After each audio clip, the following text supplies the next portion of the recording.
Beirut got rocked today. And I'm sure you all seen this now. There are at least 63 people dead from that explosion in Beirut today. More than 3,000 people were injured. That's the big number. 63 dead, that seems small when you see what happened. That was like a mushroom cloud. People thought there was a nuke going off. People thought there was a small warhead that was dropped.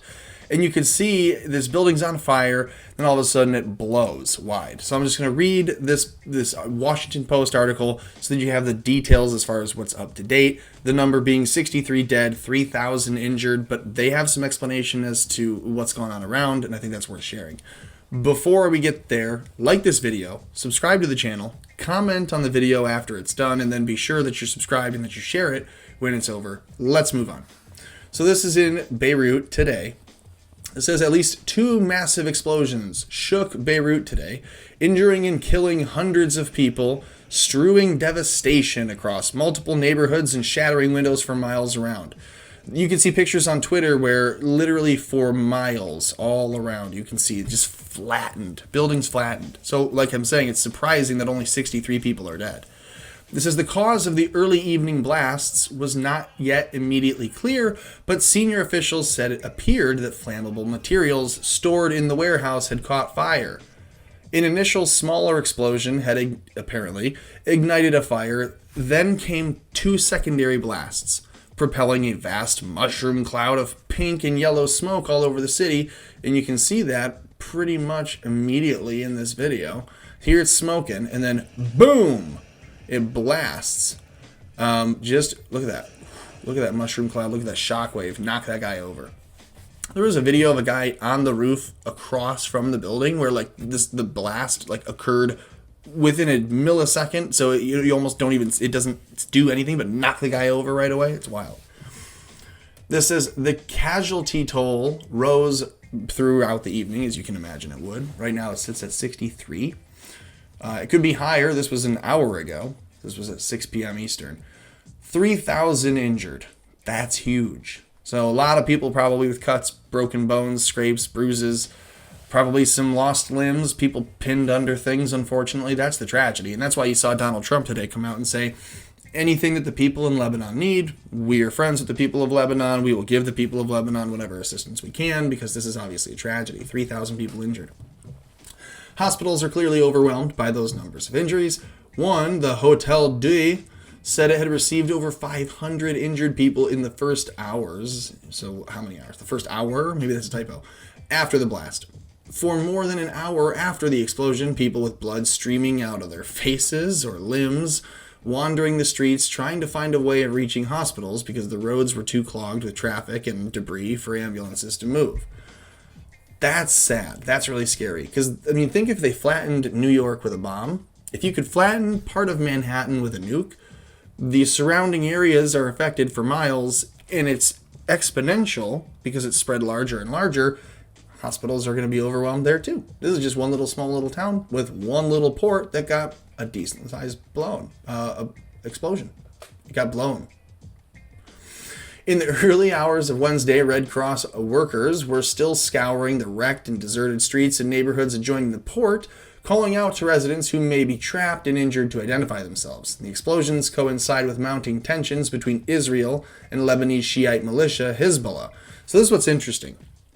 Lebanon is sheltering Hezbollah. The leadership was just recently accused of having stolen a bunch of sodium nitrate. In Lebanon, it was being housed supposedly at this port. Well, that would explain where all of those explosions just got accidentally set off. There were fires and fireworks, it seems almost, going off, little miniature explosions going off all throughout the building. The video across from the building really shows that, if you wanted to look into that. But you can see all these explosions that then set off this massive, massive sonic wave creating explosion. That is all the sodium nitrate going off that Hezbollah is using to bomb Israel. So we think maybe this has something to do with Israel bombing the militia in Hezbollah that exist in Lebanon. So we'll read on. The explosion follows a series of mysterious blasts as Shiite militia weapons storage sites in Iraq last year were all blown up, if you recall, which Iraq and Israeli officials have said Israel was responsible. So all sides agree They did it. And Israel's like, so, just some interesting things there. An Israeli official who spoke on the condition of anonymity, because he's not yet authorized to brief it, so he's a leaker. Well, Washington Post is full of people that love the leakers, right? Said that Israel had no role in the Beirut explosions. So he's lying. Hey, I won't attach my name to this, and I'm not yet allowed to tell you, but we didn't do this. I don't believe that. Israeli Defense Minister Benny Gantz, I don't know, and Benny Gantz, I don't know how to say that. It's Jewish.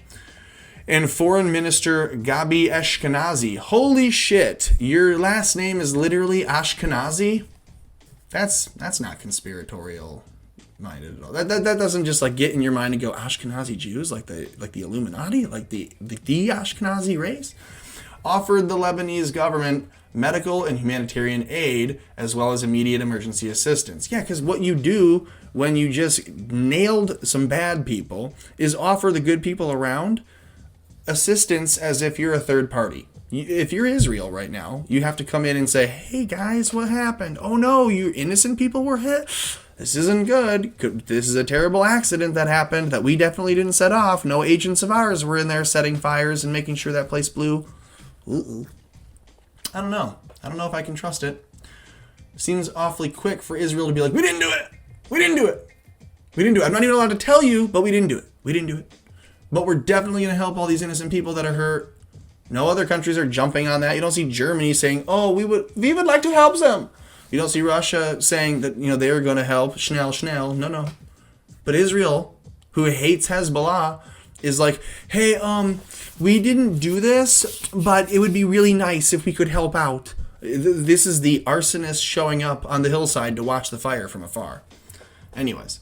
There are many, I'm not saying they're wrong. They're obviously hitting terrorist sites that they're housing weapons. So I don't want to have this be misconstrued into you having anyone to think that I don't like Jewish people or that I don't like Israel. I just think they need to be honest and say, yeah, we hit them. That was a terrorist hit. We got them. Mission accomplished. But they don't do that. So I promise you that this is a catastrophe that will not pass without accountability. Those responsible will pay the price, he said in a televised speech. Facts about this dangerous warehouse. Let me restart this. Facts about this dangerous warehouse that there has been since 2014 will be announced, and I will not preempt the investigations. So this is coming from Lebanon's Prime Minister Hassan Diab, linked to the explosions of the dangerous chemicals, the fertilizer, ammonium nitrate. I said sodium nitrate earlier. Ammonium nitrate. It's fertilizer that can be used in bomb making. No, it's bomb-making material that is also found in fertilizer. That's a way better way to explain this. When Lebanese Hezbollah terrorists, known for using that port as a site, get blown up in it. Kind of seems like you found the den and you set your traps all around it, and you, instead of smoking them out, you bombed it. Or you, in this case, lit their bomb. I promise you, this is a catastrophe that will not pass without accountability. So why is the Prime Minister of Lebanon threatening those accountable for hitting terrorists, right? If you hit terrorist cells, you'd think you'd be rewarded. But suspicions lingered that Israel may still be involved. Well, no shit. I just put that together for you. And I'm a stupid American. Numerous witnesses reporting hearing warplanes overhead at the time. Yeah, if you go back and watch the video, the best clear shot of the video where someone's just kind of watching from the... In fact, if you go to the Twitter feed for the fake Kennedy guy, I forget his name. Oh well. Go to his feed and you'll see from a rooftop a stream where you see the smoke and then you see a flash in the top right corner of the screen.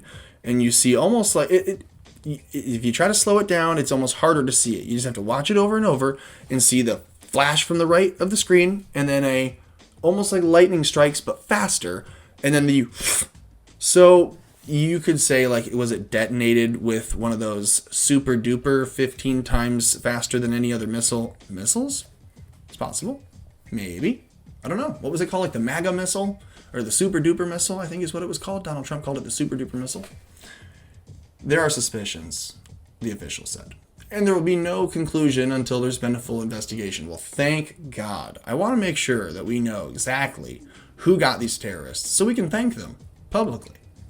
One thing that was clear in this crisis-stricken Lebanon is that in the throes of a major economic collapse and a battle rising numbers of coronavirus infections, blah, blah, blah, is in little position, Lebanon is, in little position to cope with another disaster, especially on this scale.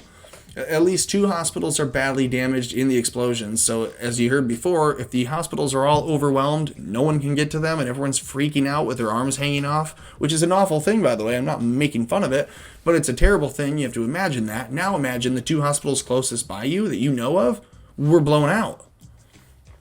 You're SOL. This is a big city. Beirut's not small. This is awful. And 2 hospitals were badly damaged. TV footage showed staff evacuating patients to alternative hospitals that were themselves also swamped and in some cases damaged in the dark because the city has no electricity and it's nighttime there now. It's evening.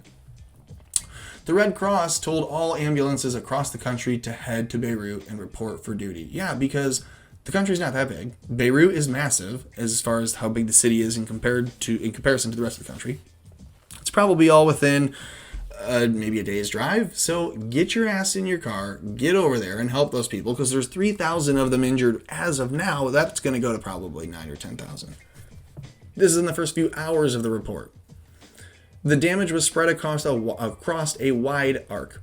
Windows are blown out. Check-in counters are damaged at the airport several miles away from the explosion. The U.S. Embassy was blown open. That's 6 miles away. You got to imagine what kind of a bomb does damage 6 miles away.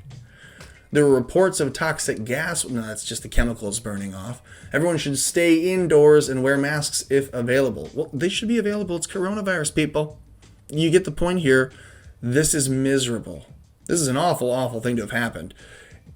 Decent article, but why aren't they just going to come out? I mean, you know the Washington Post isn't for Israel. So if they're reporting on Israel in this article at all, you'd think they would be just outright saying, Israel did it until we have proof they didn't. They're kind of saying, well, there's suspicion, all right. We are sure that there's suspicion. We're not going to say who didn't do it until we have an investigation. And then you have Israel in the corner hand-wringing going, if there's anything I can do to help, I would really love to help out. And I know you guys would appreciate me giving you your space because, we're mortal enemies. And you guys had this terrible thing happen and 3,000 innocent citizens are injured. 63 people dead at the docks. All their weapons are gone.